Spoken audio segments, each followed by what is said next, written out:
Hello guys, welcome to my channel again. और आज हम शुरू करेंगे टाइप्स ऑफ ऑपरेटिंग सिस्टम। पिछले वीडियो में हमने इंट्रोडक्शन पढ़ी थी, ऑपरेटिंग सिस्टम क्या होता है, और हमने लास्ट में पढ़ा था बूटिंग प्रोसेस के बारे में, वार्म बूटिंग और कोल्ड बूटिंग के बारे में। आज हम पढ़ेंगे टाइप्स ऑफ ऑपरेटिंग सिस्टम।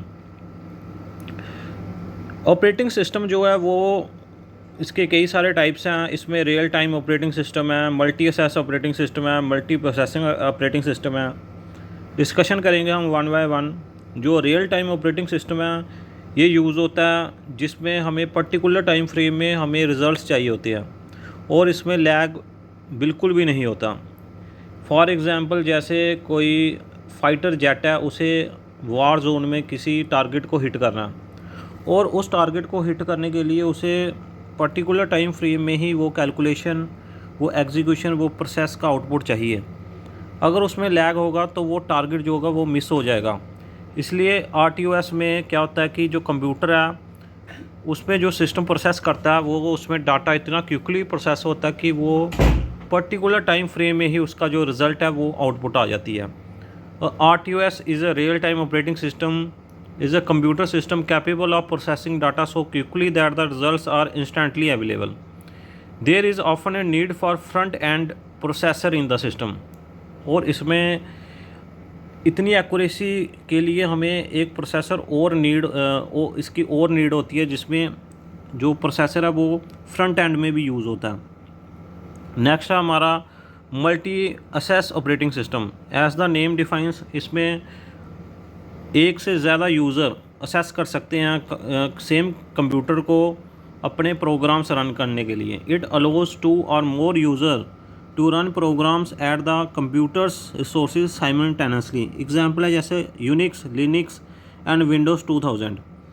फिर नेक्स्ट आता है guys multi processing operating system. It is a operating system with two or more processors are present in a computer system sharing some or all the memory. इसमें क्या होता है कि जो operating system होता है इसमें इस सिस्टम में दो से ज़्यादा प्रोसेसर लगे होते हैं, और ये प्रोसेसर ऐसा वर्क करते हैं कि ये मेमोरी को शेयरिंग में या कंज्यूम करते हैं as a whole. It supports running a program on more than one CPU, और इसमें एक से ज़्यादा सीपीयू में प्रोग्राम रन होते हैं। एग्जांपल आ गई Unix, Linux, Windows 2000।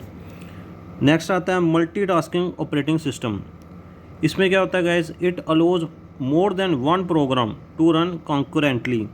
And operating system that is capable of allowing multi software processes to run at the same time. Same time में ही कई सारी सॉफ्टवेयर प्रोसेसेस को जो अलो करता है उसे कहते हैं मल्टीटास्किंग ऑपरेटिंग सिस्टम। नेक्स्ट आता है टाइम शेयरिंग ऑपरेटिंग सिस्टम। इसमें क्या होता है गैस, जैसे इसका नेम डिफाइन कर रहा है टाइम शेयरिंग। इसमें पर्टिकुलर टाइम, इसमें जो प्रोसेसेस होती हैं वो कई सारी प्रोसेसेस को एक पर्टिकुलर स्पेसिफिक टाइम दिया जाता है। हर एक प्रोसेस को स्पेसिफिक टाइम दिया जाएगा, और अगर उस टाइम से वो लिमिट क्रॉस होगी तो वो नेक्स्ट प्रोसेस को सीपीयू की एक्सेस दी जाती है। Processor time is divided into small units called the time slices and is shared in terms between user to provide multiple access. Next आता है हमारा multi programming operating system. More than one program resides in the main storage and is being processed apparently at the same time. This is accomplished by taking turns at short burst of processing time. इसमें क्या होता है guys, more than एक से ज़्यादा programme main storage में होते हैं और ये प्रोसेस होते हैं सेम टाइम में ही। इसे बोलते हैं multi programming operating system. Next आता है batch processing operating system. This is very important. इसमें क्या होता है कि कई सारी प्रोसेसेस जो स्पेसिफिक पैटर्न की हैं, जो सेम ही पैटर्न की जो प्रोसेसिंग है उनको बैच में, एक एक बैच में बना लिया जाता है, उनको डिवाइड कर दिया जाता है बैचेस में, और हर एक बैच को एग्जीक्यूट करते हैं जो सीपीयू प्रोसेस करता है उस पर्टिकुलर टास्क को। वो क्या होता है, बैच में होता है। जब तक वो बैच फुल नहीं हो जाता, the job is not processed till there is full input. The jobs are entered and stored on a disk in a batch queue and then run together, और उनको एक साथ ही चलाया जाता है under the control of operating system.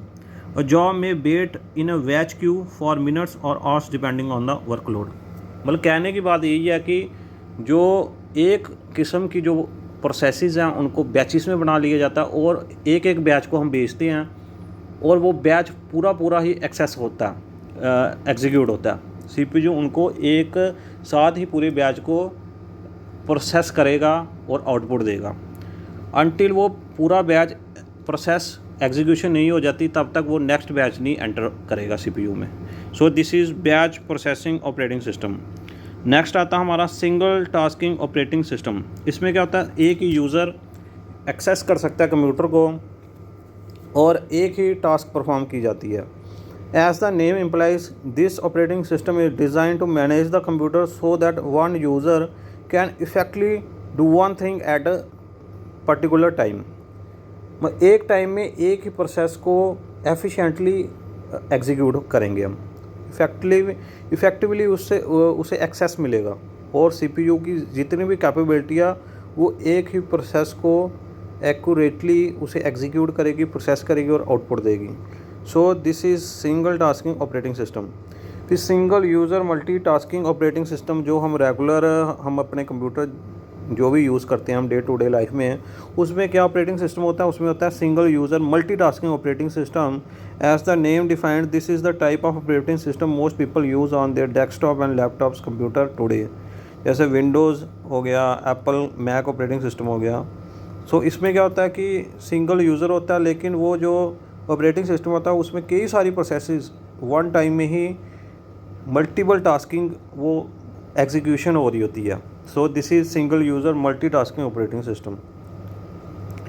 So guys आज का वीडियो हम इतना ही रखते हैं। नेक्स्ट वीडियो में हम नेक्स्ट टॉपिक लेंगे और उस पर हम डिस्कशन करेंगे। Thank you guys for watching this video.